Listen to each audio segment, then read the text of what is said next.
megtartani. És egyelőre a helyet úgy kialakítani, hogy majd két házat tudjunk egymásnak építeni egymás mellé, amit majd összekötünk egy szép kis úttal. Jó, rendben, akkor én választom azt a tengerparti részt.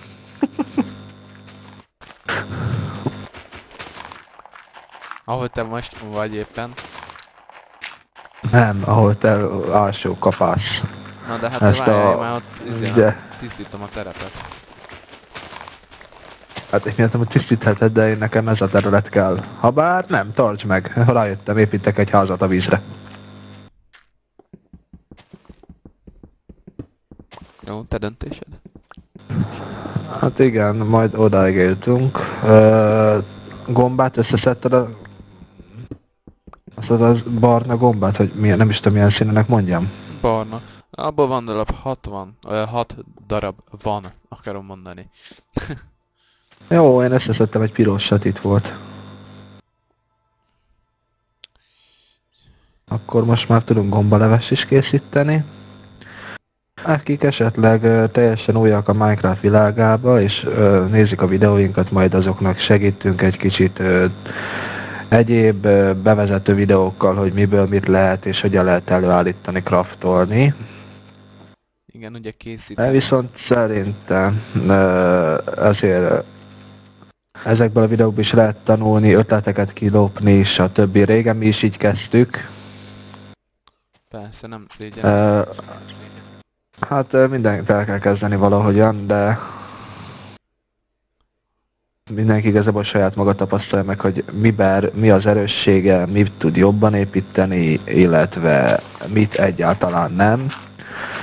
Én bevallom őszintén, tőlem ne várjatok semmiféle ilyen bűvésztrükköket, amit kitaláltak ebbe az 1.1-be jött ki, vagy 1.0-ba jött ki először, ezek a katyvasztos hülyeségek, hogy ezt lehet katyvasztani, azt lehet katyvasztani, mert ebbe én egyáltalán nem vagyok jártas. Konkrétabban mire gondolsz egyébként? Ezekre a varázsfőzetekre, amiket itt már egy pár Minecraft videókészítő itt már tablalt, meg csinált. Nekem nincs gondom velük, csak ezzel a katyvasztos... Megmondom őszintén a frankot, nekem sincsen túl sok fogalmam a katyvasztásról. És de valahogy nem is tetszik a dolog. Nekem annyit tudok, hogy igazából vannak ezek a skillpontok, amit te is összeszedsz, ugye, amit mobilésekért, ezekért kapsz ilyeneket, ezeket tudod felhasználni, katyvasztáskor, akkor úgy tudom, amit dob most a póknak a szeméből is tud katyvasztani. Arról, hogy igazából mit, hogyan kell előállítani, arról fingom nincs. Régen voltak a szervereken ezek a skillezéses cuccok, hogy minél többet skillezel, annál jobban meg tudod javítani az eszközöket, stb. Én még ahhoz sértettem. Én maradtam a randon, megszokott játéknál, hogy építek, előállítok mindent a saját cuccaimból, ha eltelik például a csákányom, akkor csinálok egyet. És így tovább.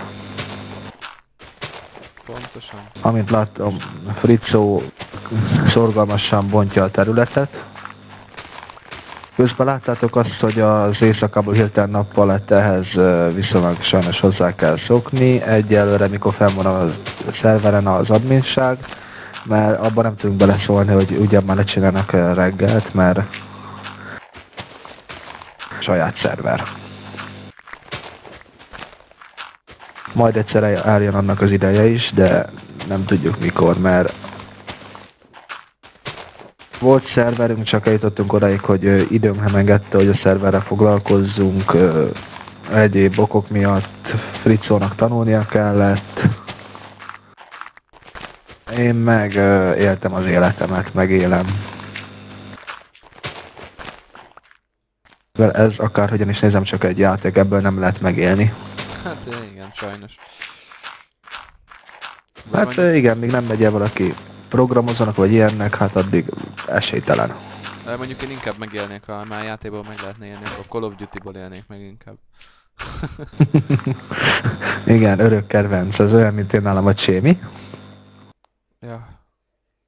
Bár én Counter-Strike-ot tudok konfigolni, de azért konfigulásért meg pénzt kérni szerintem egy kicsit bunkóság. Bár voltak olyan konfigos tapasztalataim, mikor oda keresem szervert, hogy a konfigos azt mondta nekem, jó 2000 forint lesz. Ja, mondom persze, majd ha fagy. Inkább akkor szenvedtem 2 hetet, és megtanultam. Ja. Hát amilyen talán, hogy ami otthon ülsz és dolgozol, ez talán ezek a PHP kódolás, MSQL kódolás, ez az ilyen honlapkészítés, talán mostanában azok vannak így jobban. Hát igen, meg amit hallottam, meg amiben én is dolgoztam, meg remélem most még újra dolgozni is fogok az ilyen értékesítő melók, már néhányat, ha olyan céghez szerződsz, néhányannál megengedett az, hogy otthoni munkát végez, szóval otthonról hívd fel az ügyfeleket, igazából ilyen otthoni telephelyként üzemeljél. De az is más történet, de nem tudom, azért jó mindenhogy otthon vagy, gép előtt vagy, nem kell nagyon kimozdulnod, stb. Ez olyan, mint az internetes munka. Tök jó, hogy van, de